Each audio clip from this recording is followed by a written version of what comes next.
What's up, nerds? Welcome back to the Raging Rainbow. My name is Dylan, and the day is here. It's finally out. The first issue of the United States of Captain America, and it's everything we expected and so much less.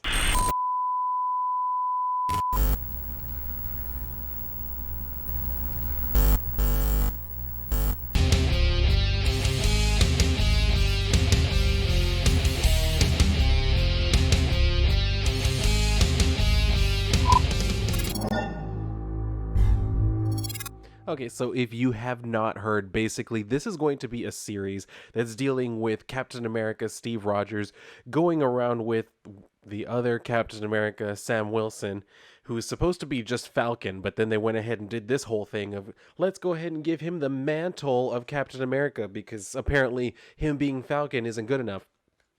So anyway, it's going to be him and Steve going around America apparently and finding these other Captains America, and apparently they're not going to be people like with actual powers. They're just different people from different marginalized groups, and the whole point is just to spotlight these different groups and the ways that people, like specific people from these communities, have been inspired by Captain America. But of course, we can't start any modern Captain America story without Steve Rogers basically being on this whole like nihilistic, depressing rant. So we start out, I'm just going to go ahead and read it for you verbatim. So it says, I'm loyal to nothing except the dream. I actually said that once. Here's the thing about a dream though. A dream isn't real. When we wake up, it goes away, and we're left with this yearning inside, like something was taken from us. At least that's one kind of dream. But lately, spending my days in this country, as the years march on by, I'm starting to think America actually has two dreams and one lie. The first American dream is the real one that isn't real. It's the one no, the first American dream is the one that isn't real. It's the one some people expect to just be handed to them. And then they get angry when it disappears. When the truth is, it never really existed in the first place. So while he's doing all of this, he's like preparing his homemade tonic or whatever to clean the shield. So he's using like baking soda, vinegar, salt, old school type of method. And then he says Germans have this neat word.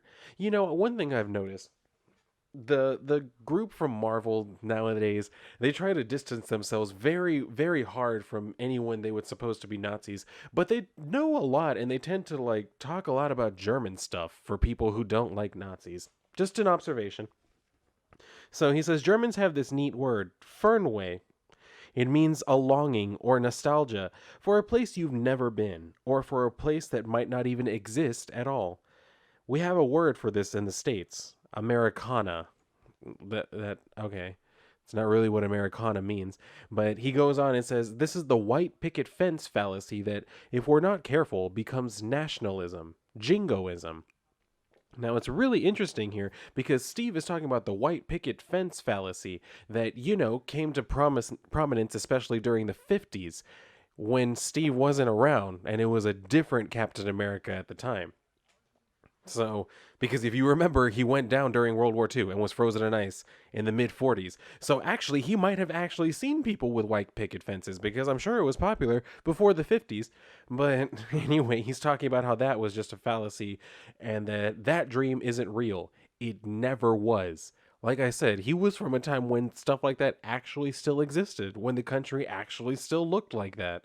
So, I mean, anyway, he says, because that dream doesn't get along nicely with reality.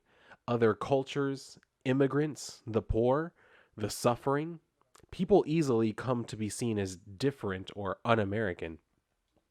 I guess, like, we've had plenty of immigrants throughout this country, going back to, what, one, two, three, my four-time great-grandfather immigrated here from Spain in, like, the 20s. So, yeah, immigrants, that's a thing.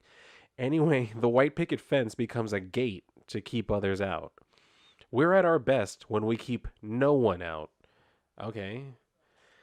It seems like border talk or something. Anyway, a good dream is shared radically, shared with everyone. When something isn't shared, it can become the American lie. Ah, I see. I'm just gonna skip over that one. The lie is a real problem because it comes in the form of an empty promise. A while back, we told the world they could come here for a better life, but too often we turn our backs on them. When did we tell? Are you talking about the whole thing that's on the Statue of Liberty about send me you're sick and you're poor and you're hungry? Because I mean that was given to us by the French. That wasn't really us putting that up as like a welcome sign. That was the French giving that to us. Then again, I guess you could kind of blame it on us for the placement, but still, we didn't make it or anything. And then it says instead of a dream, they get handed a raw deal. Then there is the second dream. This one's real, but we don't hold it or own it. Heck, we can't even touch it. We reach for it. We work, we toil, we struggle, we fight together. We may reach it, we may never reach it, but we never stop trying. That's my dream. The Smithsonian is putting on a special exhibit called Americans Who Fight. And then we go over to this charming panel where it says, "Tell you the truth, I don't really love the name. Only because sometimes we fight when I feel like we could handle things another way." So, of course, we have to get these shots of, like I'm assuming from like at least the Iraq War or something adjacent to that, something reminiscent. And then, of course, we have police in like, riot gear and shit with the shields coming out to beat people. So, of course, we have to immediately evoke all of that, which poor timing, Marvel. And then it says, in my mind, there were Americans who fought, sure, but also reached. They laid themselves bare. And they did it without serums or powers or metal suits. So, of course, we're getting a lot of iconography that harkens back to the civil rights movement, as you can see by like the whole diner setup. And then it says the museum wants to put my shield on display. They have an old replica, but they believe the real deal will mean more to people. But unlike those other folks, the ones who reached with selfless clarity, I find myself too often stripped of what I'm supposed to stand for. And then we do this part where he's like, I'm pretty easy to repurpose for people's various agendas. So, of course, we have to get this whole thing where he sees, like, or we see like this fat white. I do not know if this is a man or a woman. It could go either way, quite honestly. If this is in the South, it could go either way with the facial hair. But we see this big person wearing a Captain America shirt, which I mean, yeah, you do tend to see that out in public, right? But then it says, I'm also an easy target when things in this country get bad. And believe me, they can get bad. Again, we know. And it says, sometimes it gets so far away from 1940 when I first got injected that it all seems pretty ridiculous. And that's where we go to, I guess, like a comic store where she's wearing a shirt of his, and then there's like toys and shit in the background and the shield. And so, basically just saying, like, I've become like a merchandising thing or whatever. So, I mean, is that really hurting you, though, Captain America? I mean, I'm assuming in this universe it would be nice if he got some of the royalties, because I'm assuming even here he doesn't get any of the royalties. But he says, honestly, I've started to wonder if I divide more than unite. Starting to seem that way. So often a shield can become something to hide behind. I wonder if lately I've been hiding too. And then all of a sudden we get this thing where you can see a shadowy figure who definitely looks like Captain America in his classic uniform jumps in and it says, of course, the people who want to kill me always seem to know exactly where to find me. So we get this like fight sequence between them, and then Steve quickly gets his ass handed to him. And then he's waking up to talk to Sam on his little like watch communicator. He says, Sam, are you around? I need the Falcon in the air, Brooklyn, ASAP.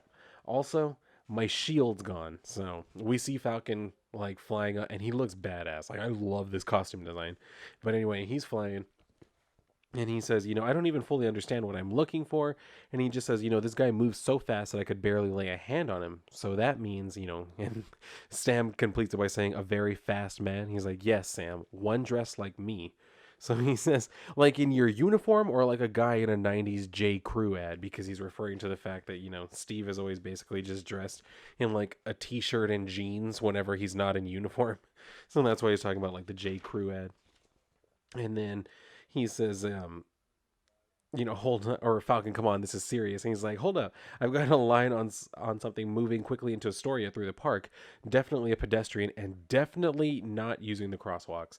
So Steve takes off on his bike, and his costume design I'm not really crazy about. This is kind of more like what the is this more like the video game or like the movie? Whichever it is, it doesn't really look all that good, honestly. Like there's no trace of red anywhere on it, and that bothers me.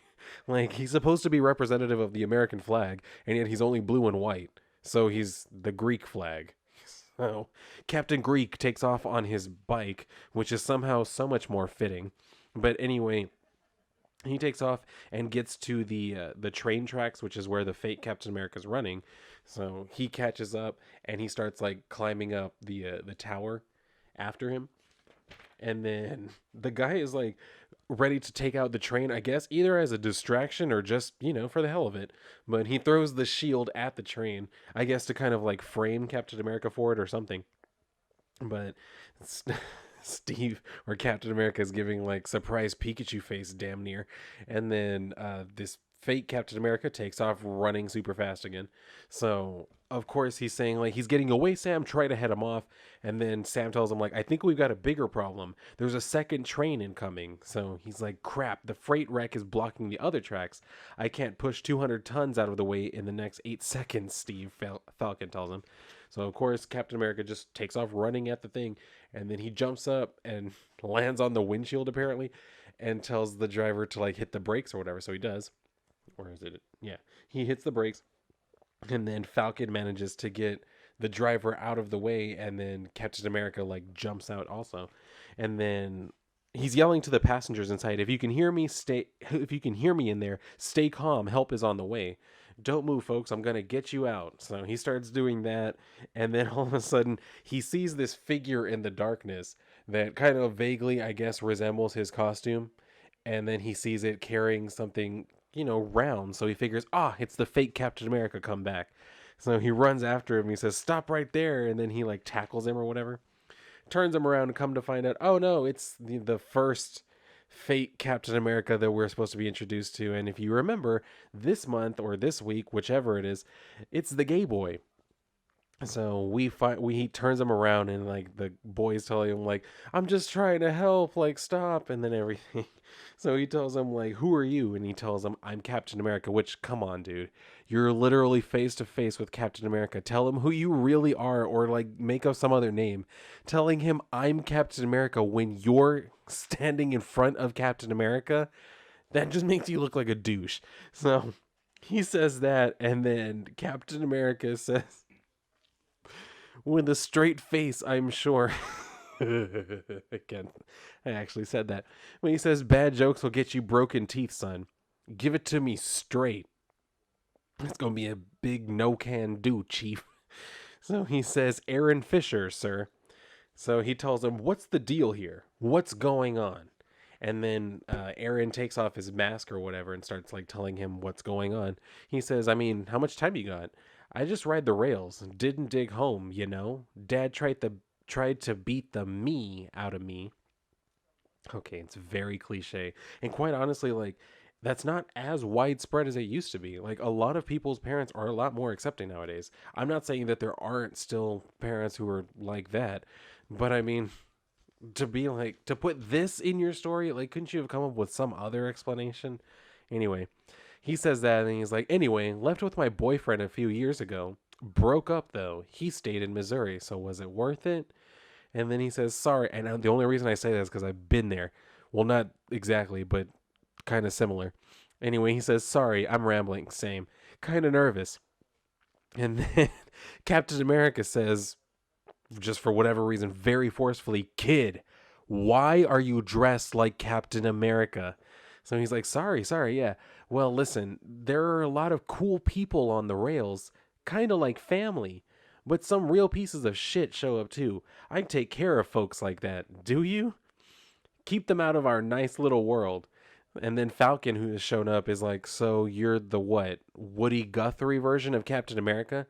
And then that's when he tells him, like, wow, Sam Wilson, 2 Captain Americas for the price of 1.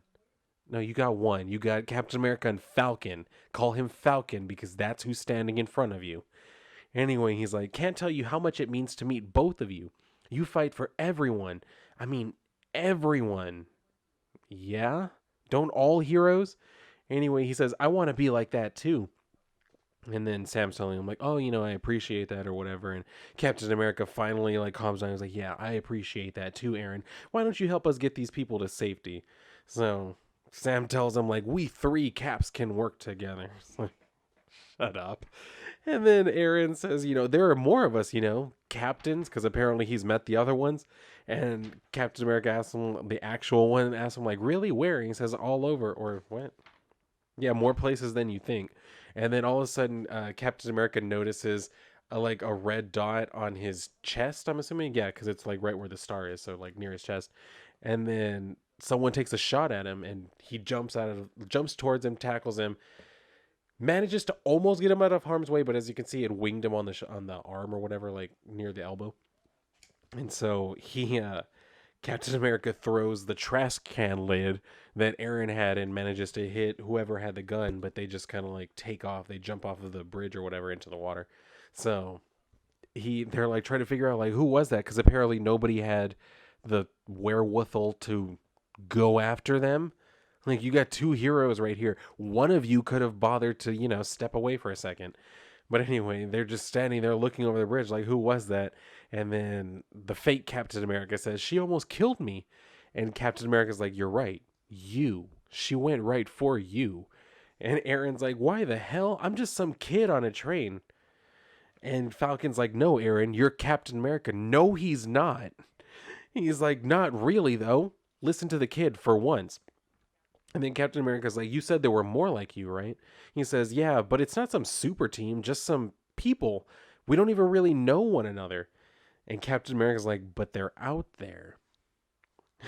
He's like, "All over the country, man." So this is where we go over to the next day in this Lifetime movie where Sam comes to visit Steve at his like apartment or whatever. And he's telling him that basically the kid just like ducked him as soon as he like had eyes off of him. And he's saying like, "Kid skipped out on you, seriously?" And Steve tells him, "Yep, right after the doctors patched up his arm and gave him something for the pain." So he's telling him like, "So that's three Captain Americas last night plus me, which I count as five caps because I'm worth at least two on my own." So he's doing his own shit. And then Steve is trying to figure out more about like what's actually going on. He says, "What we've got is a superhuman pretending to be me and wreaking havoc with my shield. We've also got some loose underground network of Captain Americas and an unknown female assassin who almost killed one of them." And this is where like Sam interjected, because Steve said Captain America's, and that's where Sam's like, "I think it's Captain's America," which it is. You would pluralize the captains, not the America. It's kind of like Attorney General. The plural isn't Attorney Generals, it's Attorneys General. Not that you needed to know that, but now you do. And then Steve is like, "She might be targeting the whole network. We got to find these people. Also, hey, can you watch the crumbs?" Because he's over here like eating donuts on his couch or whatever. That I'm pretty sure he probably got from IKEA, so I don't know why he's bitching. But anyway, he says, "What about this track star wearing our red, white, and blues?" And Steve says, "Judging by that train stunt, I'm guessing he wants to sully the shield, cripple what it stands for." So they're trying to like, they're basically putting together a plan that they're going to go on the rails or something like that, or they're just going to go around America to find these different Captains America and like protect them. And Steve is asking Sam, like, "Are you in?" And he tells him, "Of course, you know I am. I look good in that gear." Because for whatever reason, he has to also be dressed as Captain America. Because since Captains America are the targets, the more of them that they're dressed like that, the better. Whatever. So they're getting ready to take off. And then they do this thing that it's almost kind of like out of, what was it, Predator with Arnie and whatever the guy's name was, where they go up and do the handshake. It's not exactly, but it kind of had that same type of vibe. And anyway, so they do the handshake and they go off and they call each other Cap, which was very cute, guys. I hope they kissed afterwards. But anyway, we go on to this backup story that kind of gives us a little bit more insight into Aaron. And it's just, let's get into it. So he says, "My name is Aaron Fischer. I've been a wanderer as long as I can remember. It's been hard living like this, but I've made the most of it. I see a lot of interesting places. I meet a lot of interesting guys, I'm sure." And he says, "And sometimes when I'm lucky, I get to help people." So all of a sudden, he goes to, and this is one thing that we're going to notice. He keeps referring to homeless people as unhoused. I get what we're trying to do here, where we're trying to use a more sensitive term, because homeless is like a dirty word nowadays or whatever, but that's what they are. So anyway, he says that he's heard that there are unhoused kids that are disappearing all over the city. So he says, kids like me, people with nowhere to go and no one on their side. I've been abandoned before, so I know what that's like. All right, calm down. He says, it was a long shot, but I thought maybe I could find them. Look out for them in a way that nobody did for me. All right, like I said, relax, Queen. Like, you don't have to keep obsessing about it. He's like, after all, it's what Cap would do. And for whatever reason, he's just looking at one of Sam Wilson dressed as Captain America. So he's like, I knew there was a camp downtown. I figured if the kids weren't there, at least someone might have seen them. The problem was, there wasn't anything left. So I asked around. And he runs into this like one girl who's apparently just sitting around like without any shoes on a curb. And she's like, I know what you're talking about. Those corporate asses cleared out the whole place weeks ago. And so he's asking like, who did it? And she says, Roxxon. They're building a new stadium for the city and getting rid of people like us. Good people. Homeless people. People who are in a building development site that's for the city. Like, y'all aren't paying anything to the city. You're just squatting there. I'm sorry that you are in whatever predicament situation you're in. Literally been there before too. But I mean, doing this whole thing of like, we're good people though. Okay, but good people, you could go somewhere else and be good too, right? Like, come on now. You don't own this property. The city does. And they decided to build something there. So that's what they're doing.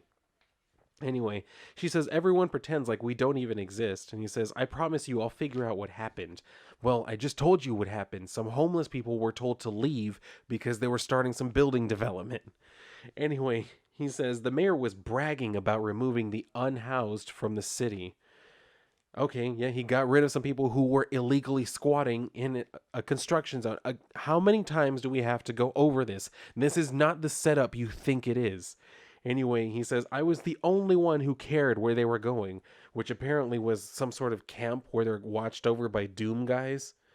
So he like sneaks in. He manages to sneak past these guards, and then he comes up to this like one little trailer or whatever where he hears people talking inside, and it says productivity is down for the desert site.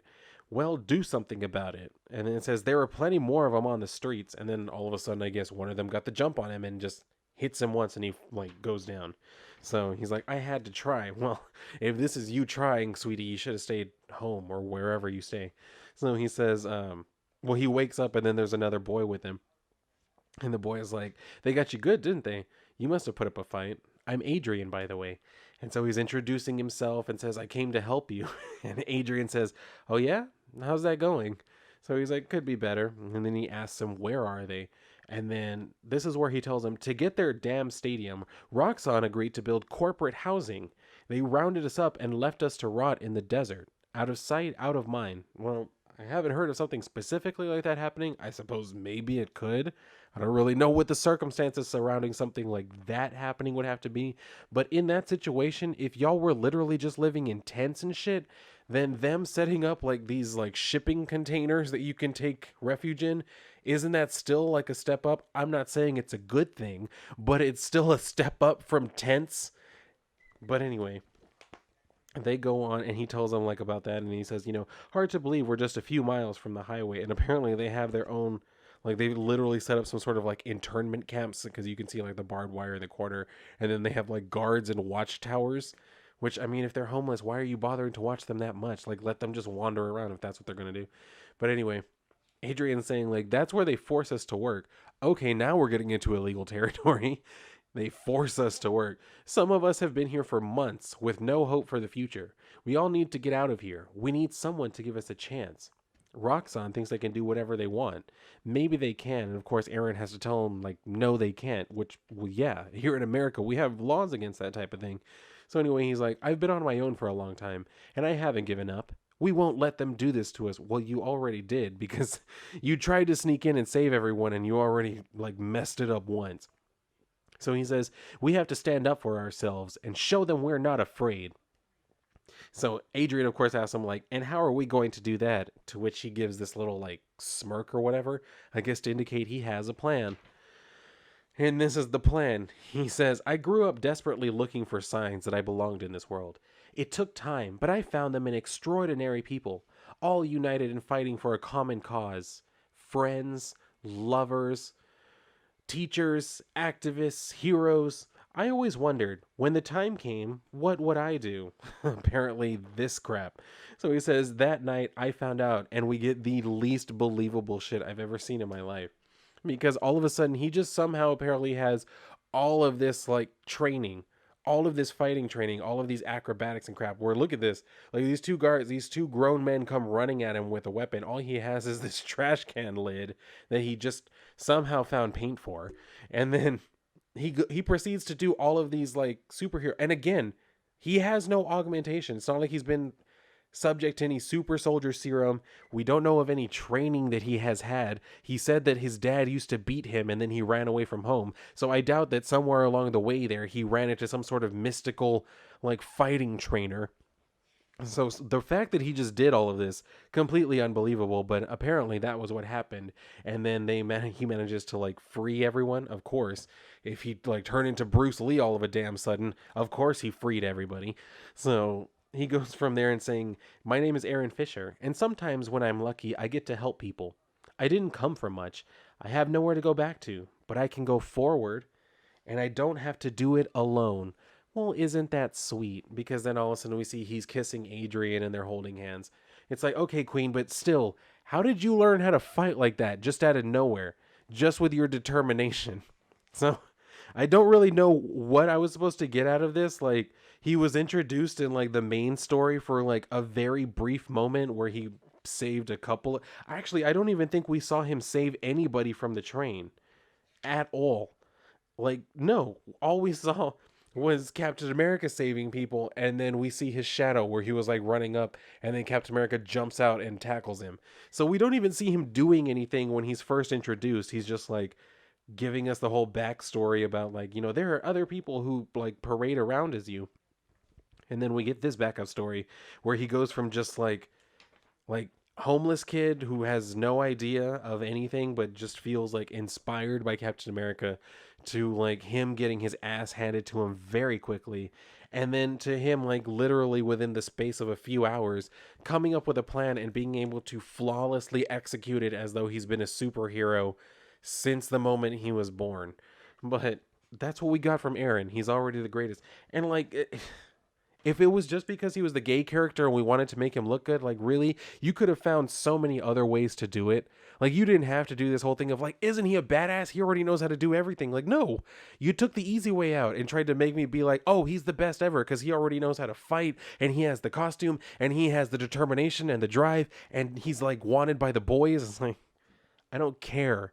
I don't care. Okay. I already have a character that I like named Captain America, and it ain't this one. It's this one. Okay. So I didn't need you to give me this new fake gay Captain America. I don't need to see any of the rest of this. I'm going to end up collecting the rest of the story because I want to see how this train wreck actually comes to a halt.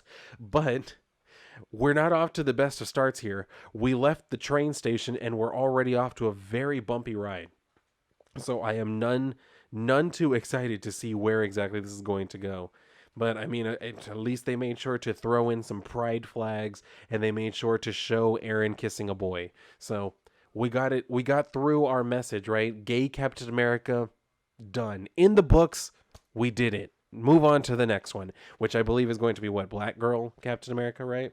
Yeah, that's what they show here. So that's what we can look forward to next. We're going to see how they're going to like stereotype that one. Well, I mean, he wasn't too much of a stereotype here, and that he wasn't like feminine or anything. There was that. But I mean, of course, like I said, they had to show him. Well, I don't want to say that it's stereotypical that he was in like a club dancing or whatever. Because I mean, that is something, kind of common to the community. Not everybody does it, but some people do. And then I'm assuming that this is supposed to be like our indication of, oh, this is where he got his, fighting skills from because he dances. That's not how it works. That's not how any of this works. So, but yeah, that's what we got from this. So if you picked it up and you read this, do feel free to let me know what you thought about it. How do you think this series is going to play out? Because I think we all already know, and the people who are like of the same mind as me, I suppose, who know what exactly this type of series is, we know where this is going to go. But then, there are people who will genuinely enjoy this. I can honestly say I will not be part of that crowd. I will not genuinely enjoy this for the like story setup because it's not a good story setup so far. Like I said, I just kind of want to watch the train wreck. So we'll see what comes from it, but that's going to do it for me here, guys. So let me know what you thought down in the comments below. And if you like this video, then definitely like the video, subscribe, share it with everyone you know. And if you guys are done here, then go read a book. And if not, then I'll see you on my next video.